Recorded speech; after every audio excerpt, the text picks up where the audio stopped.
सुई का श्राप। एक दर्द भरी कहानी। बहुत समय पहले एक खूबसूरत राज्य था, गुलमोहर राज। वहाँ हर तरफ खुशहाली थी, फूलों की महक बिखरी थी और लोग हंसी खुशी अपनी जिंदगी जीते थे। इस राज्य की सबसे बड़ी खासियत थी राजकुमारी अनायरा। वो जितनी सुंदर थी उतनी ही दयालु और बुद्धिमान भी। लेकिन उसे सिलाई और कढ़ाई का बेहद शौक था। वो अपने हाथों से सुंदर सुंदर पोशाकें बनाती और महल में हर कोई उसकी कारीगरी की तारीफ करता। पर उसे ये नहीं पता था कि उसकी ये मासूम सी रुचि उसकी जिंदगी को हमेशा के लिए बदल देने वाली थी। राजमहल के ऊंचे ऊंचे संगमरमर के खंभों से टकराकर संगीत की मधुर ध्वनि पूरे महल में गूंज रही थी। ये उत्सव का माहौल था, क्योंकि जल्द ही राजकुमारी अनायरा का जन्मदिन आने वाला था। पूरा राज्य जश्न की तैयारियों में व्यस्त था, लेकिन अनायरा इन सब से अलग अपनी ही दुनिया में थी। बस कुछ और टाके और ये पोशाक पूरी हो जाएगी। वो अपनी कढ़ाई की हुई शानदार पोशाक को देखकर मुस्कुराई।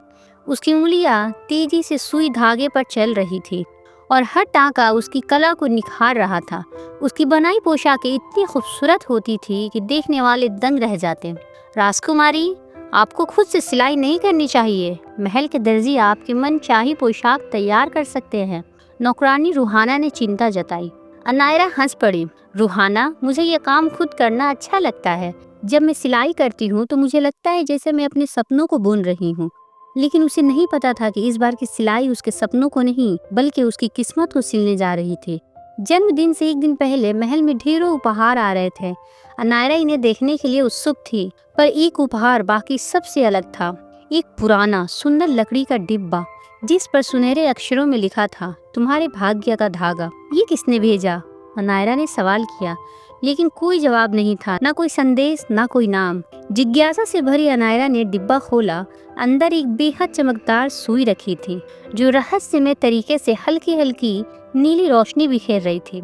उसके पास ही एक धागा था, जो इतना बारीक और मुलायम था कि ऐसा लगता था मानो वो किसी जादुई रेशम से बना हो। ये तो सबसे सुंदर सुई है जो मैंने कभी नहीं देखी, अनायरा ने उत्साह से कहा और उसे हाथ में उठा लिया। पर जैसे ही उसकी उंगलियों ने सुई को छुआ, एक हल्की सी झनझनाहट उसके शरीर में दौड़ गई।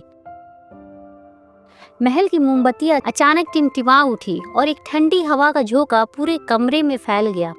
रूहाना घबरा गई। राजकुमारी, मुझे ये सुई कुछ अजीब लग रही है, इसे मत छुइए। पर अनायरा ने उसकी बात को हल्के में लिया और मुस्कुराते हुए कहा, रूहाना, ये बस तुम्हारा भ्रम है। मैं इस सुई से अपनी जन्मदिन की पोशाक सिलूंगी। ये मेरी सबसे खास कढ़ाई होगी। लेकिन वो नहीं जानती थी कि उसकी किस्मत पहले ही इस सुई के धागों से बन चुकी थी। रात का समय था, पूरा महल सो चुका था, लेकिन अनायरा अपने कमरे में बैठी थी, नई सुई और धागे से अपनी पोशाक सिलने में व्यस्त। पहला टाका लगाया, फिर दूसरा, फिर तीसरा। जैसे जैसे वो सिलाई कर रही थी, उसे हल्की सिर दर्द महसूस होने लगी। उसकी उंगलियां अचानक ठंडी पड़ गई, लेकिन उसने ध्यान नहीं दिया और सिलाई जारी रखी। फिर अचानक सुई ने उसकी उंगलियों को हल्का सा चुभो दिया। अनायरा ने डर से उंगली को देखा, पर यह कैसा जादू था। उसकी उंगली से खून की एक बूंद भी नहीं निकली। इसके बजाय उसकी उंगली पर एक हल्का नीला रोशनी उभर आया, एक धागे की आकृति का अजीब निशान। अचानक खिड़की से एक ठंडी हवा आई और कमरे की सारी मोमबत्तियां बुझ गई। कमरा अंधेरे में डूब गया और तभी उसे किसी की धीमी रहस्यमय आवाज सुनाई दी, अब तुम्हारी सिलाई पूरी नहीं होगी, बल्कि तुम्हारी तकदीर सिल जाएगी। अनायरा का दिल तेजी से धड़कने लगा। उसने घबरा कर इधर उधर देखा, लेकिन कमरा खाली था। ये आवाज, ये किसकी थी? अचानक आईने में उसे अपनी परछाई कुछ अजीब दिखी। उसकी परछाई उसके जैसी नहीं लग रही थी। वो हिल रही थी, लेकिन अनायरा नहीं हिली थी। वो अपनी जगह पर जम गई। ठंड उसके शरीर में उतर रही थी। उसने धीरे धीरे आईने की ओर कदम बढ़ाया। आईने में उसकी जगह कोई और था, एक काली डरावनी आकृति, जिसकी आंखें नीले धागे की तरह चमक रही थी। अब सवाल ये है कि क्या अनायरा पर कोई श्राप लग चुका है? आईने में दिखने वाली परछाई कौन थी? ये सुई आखिर किसने भेजी थी और क्यों? आईने में उसकी परछाई अलग तरह से हिल रही थी और जब उसने नजदीक जाकर देखा तो वहाँ एक काली डरावनी आकृति खड़ी थी, जिसकी आंखें नीले धागे की तरह चमक रही थी। अनायरा का शरीर पूरी तरह कांप रहा था। ये क्या है? वो धीरे धीरे आईने की ओर बढ़ी। जैसे ही उसने आईने को छुआ, एक ठंडा एहसास उसकी उंगलियों में उतर आया। अचानक आईने की सतह में लहरें उठने लगी, जैसे पानी में कोई लहर आ रही हो, और फिर एक हाथ आईने के अंदर से निकला। काला, पतला और ठंडा। अनायरा चीख पड़ी और झटके से पीछे हटी, पर उस हाथ ने उसकी कलाई पकड़ ली। छोड़ो मुझे, उसने संघर्ष किया, लेकिन वो हाथ उसे खींच रहा था। उसकी कलाई पर नीले धागे की आकृति और गहरी होती गई। अब तुम मेरी हो, एक धीमी फुसफुसाती आवाज आई। अनायरा की आंखों के सामने अंधेरा छाने लगा। उसे महसूस हुआ कि वो महल में नहीं थी, वो कहीं और जा रही थी। जब उसने आंखें खोली तो उसने खुद को एक अजीब दुनिया में खड़ा पाया। ये एक उजड़ा हुआ महल था। दीवारें टूटी हुई थी, झाड़ियाँ और कांटेदार बेलें हर जगह फैली थी। हवा में सड़ी हुई गुलाबों की खुशबू थी। चारों तरफ हल्का नीला कोहरा फैला था। मैं कहाँ हूँ? तुम उस जगह आ चुकी हो जहाँ तुम्हारी तकदीर लिखी जाएगी। नायरा ने मुड़कर देखा। एक लंबी दुबली परछाई जो हल्के हल्के हिल रही थी, उसकी आंखें नीली रोशनी से चमक रही थी। तुम कौन हो? नायरा ने हिम्मत करके पूछा। मैं वो हूँ जिसने तुम्हारी सुई बनाई है। नायरा के पैरों तले जमी खिसक गई। यह सुई तुमने क्यों बनाई? परछाई हल्के से हंसी, एक ठंडी डरावनी हंसी। क्योंकि ये सिर्फ एक सुई नहीं है, ये तकदीर बुनने वाली सुई है। जो भी इसे सिलाई करेगा उसकी तकदीर के धागे इसमें उलझते चले जाएंगे। नहीं, ये सच नहीं हो सकता। परछाई ने धीरे धीरे हाथ बढ़ाया और अनायरा की कलाई पर बने नीले धागे के निशान को छू लिया। अब देखो ये सुई तुम्हारे साथ क्या करने वाली है। जैसे ही परछाई ने निशान को छुआ, अनायरा को एक झटका लगा। उसे महसूस हुआ जैसे उसकी आत्मा का एक टुकड़ा खींच रहा हो, और फिर उसकी खुद की परछाई आईने से बाहर निकल आई। पर यह वही परछाई नहीं थी। यह अनायरा की ही तरह दिख रही थी, पर उसकी आंखें ठंडी, भाव शून्य और चमकती हुई थी।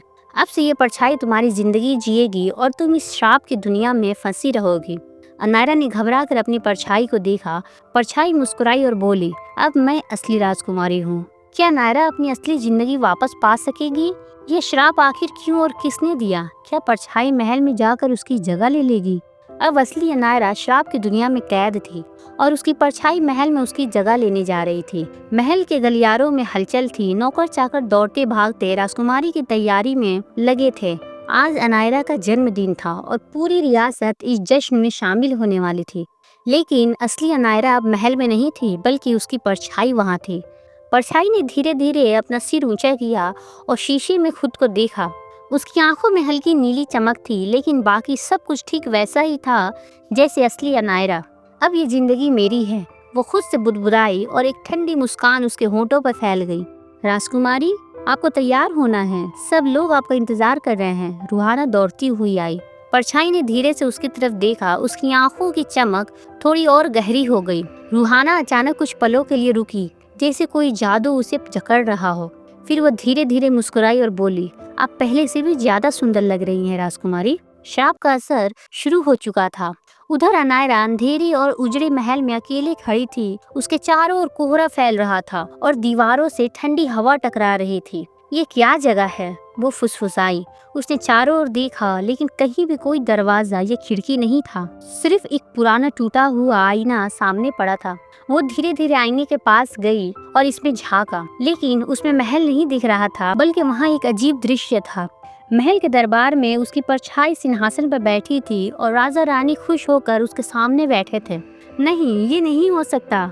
अनायरा ने आईने पर हाथ मारा, लेकिन उसकी उंगलियां आईने में समा गई, जैसे वो धुएं का बना हो। कोई मुझे सुन सकता है? उसने चीख कर कहा, लेकिन उसकी आवाज उस अंधेरी दुनिया में खो गई। महल के अंदर सब कुछ सामान्य लग रहा था, लेकिन कुछ अलग था। पहला बदलाव, परछाई अब पहले से ज्यादा गहरी आवाज में बोलने लगी थी। जब भी वो किसी से बात करती, लोग एक पल के लिए भ्रमित हो जाते, लेकिन फिर उसे असली अनायरा मानकर बात करने लगते।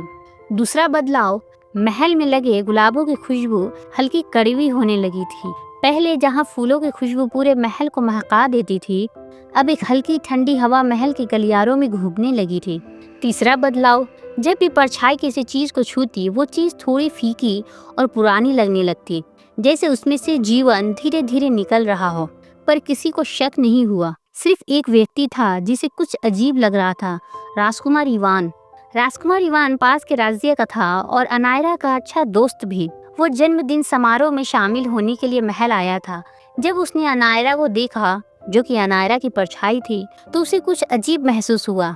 क्या हुआ राजकुमार, आप इतने गंभीर क्यों लग रहे हैं? परछाई ने मुस्कुराकर पूछा। इवान ने कुछ पल उसे देखा, फिर धीरे से बोला, तुम्हारी आंखों में अजीब सी ठंडक है अनायरा, पहले तुम इस तरह नहीं देखती थी। परछाई हल्का सा हंसी। राजकुमार, शायद आपकी याददाश्त धुंधली हो गई है, मैं तो हमेशा ऐसी ही थी। इवान ने कुछ नहीं कहा, लेकिन उसके मन में एक शंका घर कर गई। उधर अनायरा आईने से बाहर निकलने का तरीका ढूंढने लगी। वो जानती थी कि उसकी परछाई महल में थी और अगर वो जल्द से जल्द बाहर नहीं आई तो सब कुछ हमेशा के लिए खत्म हो जाएगा। कोई तो तरीका होगा। उसने दीवारों को छूने की कोशिश की, लेकिन वो किसी ठंडी धुंध की तरह हाथ से फिसल गई और तभी उसे एक हल्की सी आवाज सुनाई दी, अगर तुम सुई को ढूंढ लो तो शायद तुम वापस जा सको। अनायरा चौकन्नी हो गई। कौन हो तुम? उसने आवाज की दिशा में देखा। कोहरे के बीच से एक पतली बूढ़ी परछाई उभरी। उसकी आंखें बुझी बुझी सी थी और उसके हाथों में एक टूटा हुआ धागा था। मैं भी कभी तुम्हारी तरह यहाँ आई थी और मेरी परछाई मेरी जिंदगी लेकर चली गई। अनायरा को झटका लगा। क्या क्या कोई तरीका है वापस जाने का? बूढ़ी परछाई ने धीरे से कहा। हाँ, लेकिन इसके लिए तुम्हें उस सुई को दोबारा ढूंढना होगा जिसने तुम्हारी तकदीर को सिल दिया है। क्या अनायरा सुई को ढूंढ पाएगी? क्या राजकुमारी इवान परछाई की हकीकत जान पाएगा? श्राप की असली सच्चाई क्या है? अब अनायरा को सुई ढूंढनी होगी, लेकिन ये इतना आसान नहीं था। अनायरा ने बुरी परछाई की तरफ देखा। ये सुई कहाँ है? उसने घबराए स्वर में पूछा। बुरी परछाई ने एक टूटी हुई आवाज में कहा, श्राप को मिटाने के लिए तुम्हें 3 परीक्षाएं देनी होंगी। अगर तुम हार गई तो तुम हमेशा के लिए इसी दुनिया में फंसी रहोगी। 3 परीक्षाएं? बुरी परछाई ने सिर हिलाया। पहली परीक्षा तुम्हारे धैर्य की होगी, दूसरी तुम्हारी सच्चाई की और तीसरी तुम्हारी त्याग की। अनायरा ने गहरी सांस ली। मैं तैयार हूँ। अचानक अंधेरी दुनिया हिलने लगी। अनायरा ने खुद को एक विशाल भूल भुलैया के सामने खड़ा पाया। इससे बाहर निकलो, तभी तुम आगे बढ़ सकती हो। बूढ़ी परछाई की आवाज हवा में गूंजी। अनायरा ने भूल भुलैया में प्रवेश किया। हर मोड़ पर काले धुंध के जीव उसके सामने आ रहे थे। वो फुसफुसाते थे, डराते थे, उसे रास्ता बदलने के लिए उकसाते थे। तुम कभी बाहर नहीं निकल पाओगी। तुम्हारी परछाई अब असली राजकुमारी बन चुकी है। लेकिन अनायरा ने हार नहीं मानी। उसने अपना धैर्य बनाए रखा और धीरे धीरे भूल भुलैया से बाहर निकल आई। पहली परीक्षा पूरी हुई। अब अनायरा एक बड़े आईने के सामने खड़ी थी। आईने में उसकी परछाई नजर आ रही थी, लेकिन यह कोई आम परछाई नहीं थी। अगर तुम सच में अनायरा हो तो अपने सबसे बड़े डर का सामना करो। आईने से उसकी माँ की आवाज आई, तुम मेरी बेटी नहीं हो, मेरी असली बेटी महल में है। अनायरा की आंखों में आंसू आ गए। नहीं, ये सच नहीं है। अगर तुम असली अनायरा हो तो साबित करो। अनायरा ने गहरी सांस ली और अपने माँ के हाथों को छूने की कोशिश की। माँ, मेरी परछाई झूठ बोल रही है, मैं ही आपकी असली बेटी हूँ। आईना चमक उठा और परछाई चिल्लाकर गायब हो गई। दूसरी परीक्षा पूरी हुई। अब आखिरी परीक्षा थी। बूढ़ी परछाई ने कहा, अगर तुम्हें अपनी जिंदगी वापस चाहिए तो तुम्हें कुछ छोड़ना होगा। क्या? अपनी सबसे कीमती चीज। अनायरा सोच में पड़ गई। अगर मैं इसे छोड़ दूं तो क्या मैं अपनी जिंदगी वापस पा सकूंगी? हाँ, बूढ़ी परछाई बोली। अनायरा ने गहरी सांस ली। तो मैं अपनी यादें छोड़ दूंगी, लेकिन मैं इस श्राप को खत्म करूंगी। तीसरी परीक्षा पूरी हुई। अब अनायरा के हाथ में सुई प्रकट हो गई और फौरन अपनी कलाई के नीले धागे पर सिलाई कर दी। और तभी वो जोर से चिल्लाई और अचानक सब कुछ घूमने लगा। और तभी महल के अंदर की परछाई की आंखें चौड़ी हो गई। वो तड़पने लगी और उसकी त्वचा पर नीले धागे जलने लगे और फिर वो गायब हो गई। इस तरह हकीकत सबके सामने थी। तभी असली राजकुमारी आईने की दुनिया से बाहर आई। राजकुमार इवान ने देखा कि अनायरा की आंखों से आंसू गिर रहे थे। क्या तुम ठीक हो? उसने पूछा। अनायरा ने सिर हिलाया। मैं वापस आ गई, लेकिन वो अपनी यादें खो चुकी थी। क्या अनायरा अपनी यादें वापस पा सकेगी? सुई का रहस्य पूरी तरह खत्म हुआ या कुछ बाकी है? आखिर परछाई का असली मकसद क्या था? महल में सभी नौकर और दरबारी अनायरा को देखकर खुश थे, लेकिन राजकुमारी की आंखों में खालीपन था। राजकुमार इवान धीरे से आगे बढ़ा। अनायरा, क्या तुम ठीक हो? अनायरा ने धीरे से सिर हिलाया। मैं यहाँ कैसे आई? उसने धीरे से पूछा। राजकुमार का दिल डूबने लगा। क्या तुम्हें कुछ भी याद नहीं? अनायरा ने अपनी उंगलियां देखी। जहाँ कभी नीले धागे का निशान था, अब वहाँ केवल हल्का सा निशान बचा था। मुझे कुछ याद नहीं। महल के लोग चुप थे। जो राजकुमारी कभी हंसती थी, अब वो खोई हुई लग रही थी। अनायरा महल में चलती रही, लेकिन उसे कुछ भी अपना नहीं लग रहा था। ये कौन सी जगह है? ये सब कौन लोग हैं? उसे याद नहीं आ रहा था कि वो कौन थी। उसके अपने कौन थे? वो किन से प्यार करती थी और किसने उसे बचाया था? राजकुमार अनायरा को उसी जादुई बगीचे में ले गया जहाँ वो पहली बार गई थी। गुलाबों की खुशबू थी, हवा हल्की थी, लेकिन अनायरा की आंखों में कोई चमक नहीं थी। राजकुमार इवान ने उसकी तरफ देखा। अगर तुम सब कुछ भूल गई हो तो क्या तुमने मुझे भी भुला दिया? अनायरा ने कहा, मुझे कुछ भी याद नहीं है। राजकुमार इवान ने एक फैसला लिया, अगर तुम्हें याद नहीं आता तो हम इसे फिर से जी लेंगे। अचानक बगीचे में एक हल्की सी चमक हुई। राजकुमारी ने पीछे देखा और वहाँ बूढ़ी परछाई खड़ी थी। तुमने शराब को मिटा दिया, लेकिन तुमने कुछ छोड़ दिया है। क्या? तुमने अपनी यादें खोई है, लेकिन क्या तुम वाकई उन्हें खोना चाहती हो? अनायरा ने धीरे से पूछा। क्या मैं सब कुछ वापस पा सकती हूँ?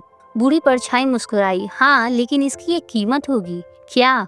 अगर तुम यादें वापस पाओगी तो सुई का श्राप पूरी तरह कभी खत्म नहीं होगा, वो हमेशा तुम्हारे अंदर रहेगा।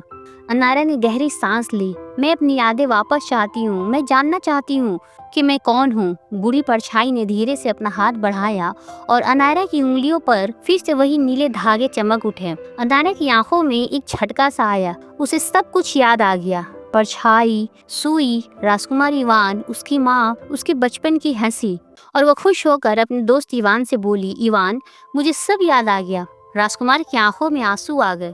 तुम वापस आ गई। महल में सब खुश थे कि अनायरा की यादें लौट आई, लेकिन अनायरा जानती थी वो अब भी सुई के श्राप से पूरी तरह मुक्त नहीं हुई थी। कभी कभी जब वो आईने में देखती तो उसे अपनी पुरानी परछाई की हल्की झलक दिखती। कभी कभी जब वो रात में सोती तो उसे वही पुराने सपने आते। सुई का श्राप हमेशा के लिए खत्म नहीं हुआ था। क्या था ये, अंत या एक नई शुरुआत? क्या अनायरा फिर से श्राप में फंस जाएगी? क्या कोई और इस श्राप का शिकार बनेगा, या फिर कोई रास्ता होगा इसे हमेशा के लिए मिटाने का? आखिर इस साजिश के पीछे कौन था? वो लकड़ी का बॉक्स आखिर किसने भेजा था? कुछ कहानियां कभी खत्म नहीं होती, ये कहानी यही समाप्त होती है, लेकिन अंत में रहस्य बना है। क्या अनायरा सच में सुई के श्राप से मुक्त हुई, या यह सिर्फ एक नए सफर की शुरुआत थी? अगर आपको इस कहानी का पार्ट 2 चाहिए तो प्लीज कमेंट बॉक्स में बताइएगा। कहानी कैसे लगी जरूर बताइएगा दोस्तों, और अपने दोस्तों के साथ भी शेयर कीजिएगा। Thank you. फिर मिलेंगे दोस्तों एक नई कहानी में कुछ नए मोरल्स के साथ। स्क्रीन पे जो कहानियां दिख रही है आप इसे भी क्लिक करके देखिए, बहुत अच्छी कहानियां हैं।